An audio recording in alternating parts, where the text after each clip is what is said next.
Beautiful Virgos, and welcome to your weekly tarot forecast. This is for the week of January 27th, guys. I'm so sorry these are late with the passing of Kobe Bryant and his daughter and everything that happened yesterday. It just really put me not in a good space to focus and do readings.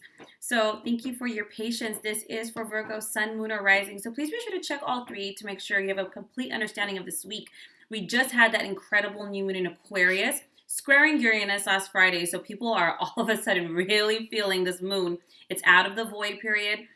So I can see a lot of moving and shaking for a lot of people. So let's take deep breaths. If this is your first time watching me, thank you so much. And if it resonates or serves you, please like and subscribe below. Or share with someone you feel it's concerned. All right, Virgos, deep breath. And let's get started. Guidance. You might hear my dog in the background. I should probably take his squeaky toy away from him. I'll get that in a second. Guidance for the energy.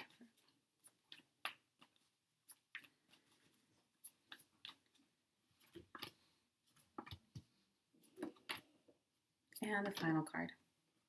All right, Virgos, we have the Five of Swords, the Ace of Cups, the King of Cups, the Queen of Wands, and three major arcanas, the Moon, Divine Guidance, and the Death card.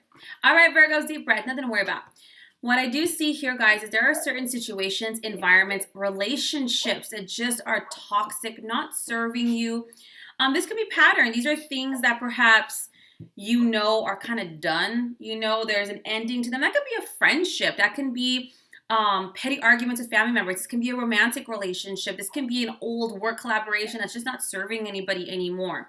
With the Ace of Cups and the King of Cups, there is new emotional beginnings for you, Virgo. Now, can it be romantic? Yes, absolutely. Definitely, but because you have the Queen of Wands on top of the King of Cups, this has a lot to do with a lot of creative passions, creative ideas, a lot of things to accomplish. You're really being asked to follow your deep-seated urges, your emotional urges that drive whatever it is you're passionate about. With the Queen of Wands, she's my favorite. Confident, sexy, independent. She attracts just the right people. When you have the Queen of Wands, the universe is saying, go after it. Trust yourself. Whatever you start from this place of passion and depth is going to yield positive outcomes. And the universe is going to provide you the people, the resources, the opportunities necessary to propel this forward. However, it is your job to stretch your wings off, jump, bite off a little more than you can chew, and go for it. Because that's the level of free will that the universe can't quite do. The next thing, with the Five of Swords, you're being asked to let go of any kind of attachment to these outcomes. Now, whether you really got to release or clean yourself away from toxic relationships, romantic or platonic scenarios, environments, because it's really not just unhealthy for you. It's blocking you. It's keeping you down, kind of like a weight on a hot air balloon. We got to kind of cut the weight so we can rise. Now, you do have the Moon, Divine Guidance, and the Death card. I think a lot of the reasons for you, Virgo, there's probably a lot of fears, like not just making these decisions, but also your subconscious fears, fear of rejection, fear of failure. By the way, we all have them. The universe is saying, don't lean on your mental or logical mindset. Don't do it, Virgo. I know what you're going to try to do. You're going to overthink and take too long to make a decision, and back on that cycle we go. I think nay. You have the Divine Guidance card. You are being asked to turn to a professional, a mentor, a spiritual guide, not a contemporary, not a best friend, as wonderful as that is. They're trying to figure out their own life, because these people are going to help you to not just think outside the box. They're going to help you expand your perception so that you can approach it in a way you hadn't really thought of before. The solutions aren't going to come just from you overthinking. It ain't going to happen that way. So whether you want to seek out a therapist, a life coach, a career coach, a spiritual elder, maybe you want a mentor, because you really are going to need this guidance to help you push through this kind of internalized fear. Because when this comes up, it's not meant to hinder you. It's to help you improve your plans, to do something you haven't done before, to bring light to what's hidden, right? And what better time with the new moon, manifesting these things out. You guys are really meant to move forward in new relationships, romantic, platonic, to move forward in your creative passions and ideas with verve, but you're holding yourself back. There are certain cycles and environments that are dead.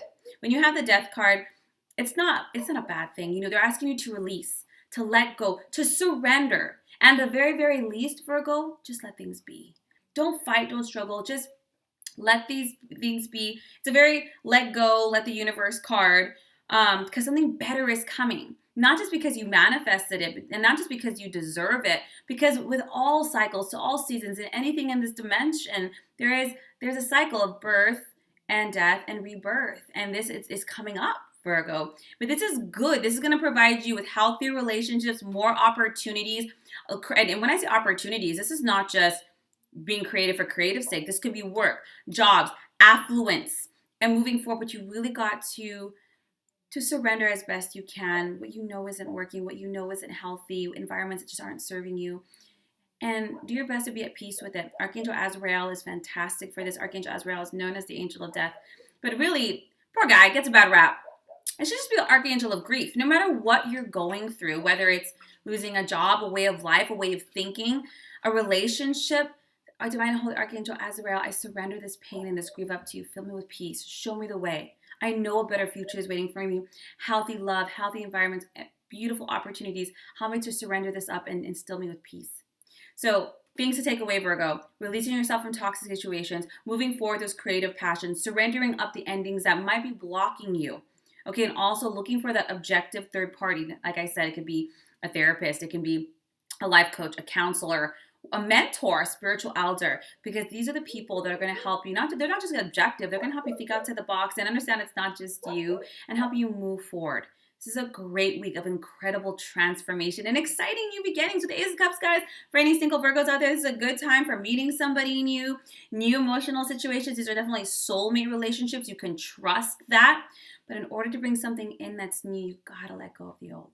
Okay? Virgo, I hope this serves you. If you like a more in-depth reading, or if you like a healing session or manifestation session, my link will be down below. Otherwise, I will see you guys next week for next week's readings.